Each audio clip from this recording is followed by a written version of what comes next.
Разбейте в миску 2 яйца и слегка перемешайте.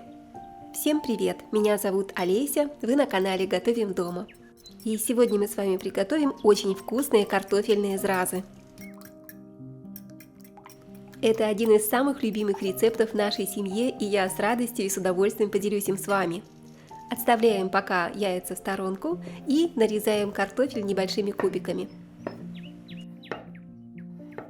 Друзья, подробный список ингредиентов я оставлю для вас в описании под видео. Обязательно загляните, все продукты простые, найдутся в каждом доме, так что рецепт очень простой, вкусный и доступный. Отправляем картошку в кастрюлю и крупными кусочками, крупными ломтиками нарезаем морковку.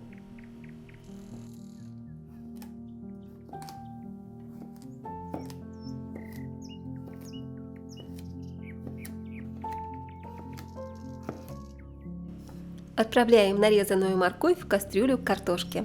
Все заливаем водой так, чтобы вода полностью покрывала овощи.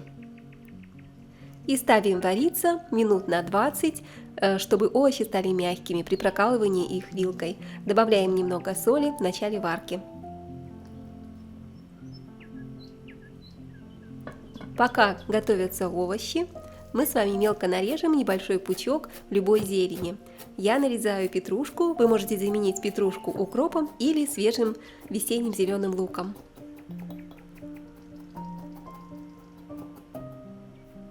Так, готово. Проверяем овощи. Отлично все проварилось, морковка мягкая, нож хорошо входит. Тщательно слейте воду с картофеля и разминаем картошку с морковкой при помощи толкушки в однородное пюре.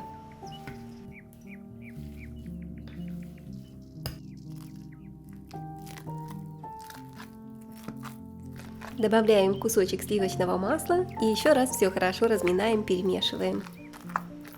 Друзья, если вам нравится этот рецепт, не забудьте поделиться им с друзьями. Добавляем к картошке петрушку нарезанную и ставим разогреваться сковородку, наливаем растительное масло. И пока греется сковородка, мы с вами нарежем лук.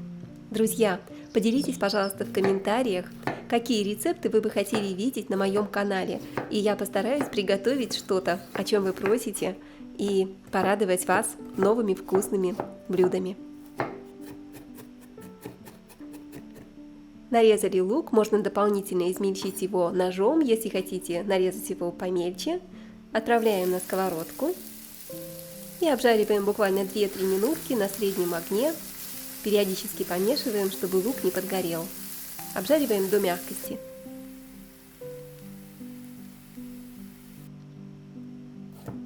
Два зубчика чеснока нарезаем сначала крупными ломтиками, а затем мелко порубим. Можно измельчить чеснок при помощи ножа, также вы можете воспользоваться чесноковыжималкой и просто пропустить чеснок через пресс, через чесноковыжималку.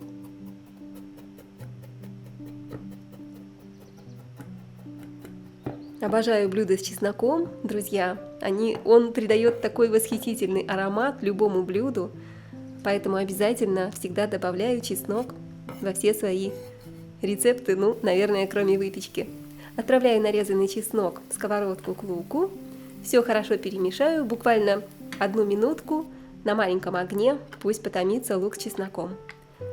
Теперь кусочек сыра, грамм 50, натираю прямо в картофельное пюре. Друзья, напишите, пожалуйста, из какой страны вы меня смотрите. Я очень рада, что с каждым днем вас становится все больше, и я очень рада поближе познакомиться с каждым из вас. Отправляю лук с чесноком в миску к картофельному пюре. Картофельное пюре просто необыкновенное, вкусное, воздушное, с морковью, с сыром, с чесночком, с петрушкой. Очень ароматное. Хорошенько перемешиваем его до однородности. Главное хорошо размять овощи, чтобы пюре действительно получилось нежным и без комочков. Но я думаю, что с этим у вас точно проблем не будет. Также мне понадобится 4 сосиски.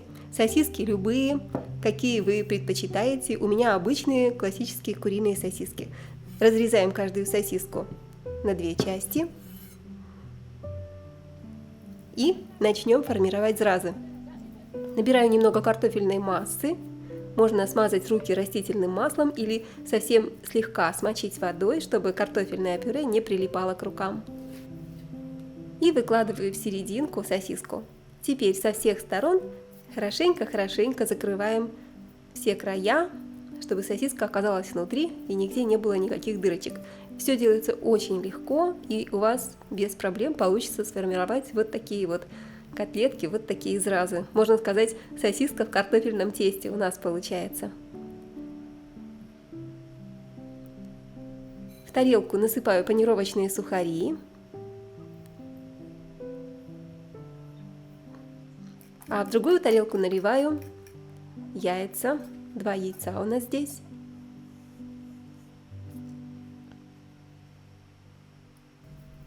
Теперь обваливаю котлету в яйце и затем панирую в панировочных сухарях. Хорошо со всех сторон обваляйте сразу в панировке. Вот так вот обсыпаем панировочными сухарями и стряхиваем лишнюю панировку, чтобы у нас ничего не горело. Разогреваем сковородку со сливочным маслом, можете жарить на растительном, здесь как вы больше любите, и выкладываем в нашу зразу горячее масло. Давайте быстренько покажу, как приготовить зразу еще на одном примере. Набираем немножко картофельной массы, кладем сосиску и тщательно слепливаем края, чтобы зраза хорошо держала форму. Посмотрите, она действительно прекрасно держит форму, ничего не распадается. Я использую картошку не молодую, потому что в старой картошке больше крахмала, поэтому вот такая вот получается зраза идеальная, и при жарке она совсем не расползется, будет хорошо держать форму. Обваливаем сначала в яйце и еще раз панировочные сухари. Можете сделать двойную панировку, но это не обязательно. Но корочка получится более такой хрустящей и твердой, если вы захотите и сделаете все-таки двойную панировку. То есть обмакиваем в яйце, затем панировочные сухари, еще раз яйцо, еще раз панировочные сухари. Получается двойная панировка. Сразу отправляем на сковородку жариться рядом со второй котлеткой и обжариваем где-то около 5 минут на среднем огне. Следим за тем, чтобы они не подгорели. Жарим до красивой золотистой румяной корочки.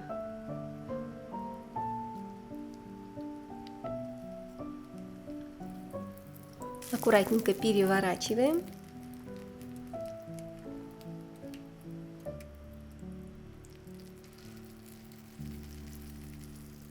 Вот так. И жарим с другой стороны еще где-то 4-5 минут.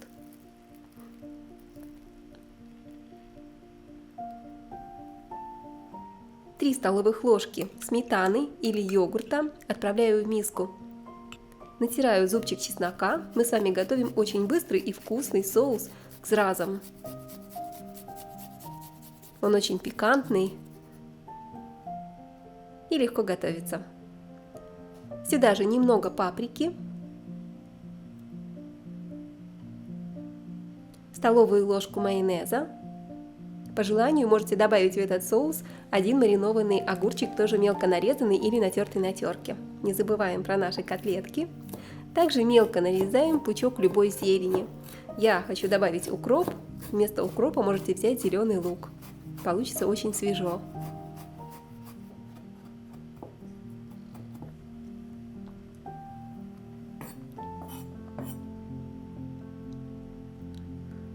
Добавляем щепотку укропа, немножко соли по вашему вкусу. Если хотите, добавьте чуть-чуть черного перца и все хорошо перемешаем. Все, друзья, идеальный соус к нашим зразам уже готов. Посмотрите, какая красота у нас получилась. Они такие хрустящие, необыкновенно красивые и вкусные. Выкладываем на бумажные полотенца, чтобы впитать излишки масла. Уже не терпится скорее разрезать и показать вам, какие они получились внутри. Пока я готовила для вас этот рецепт, сама жутко проголодалась. Посмотрите. Вот такое вот чудо. Хрустящая корочка, картофельное пюре и сосиска. Это, друзья, очень вкусно. Делитесь рецептом с друзьями, подписывайтесь на канал, и я желаю вам приятного аппетита.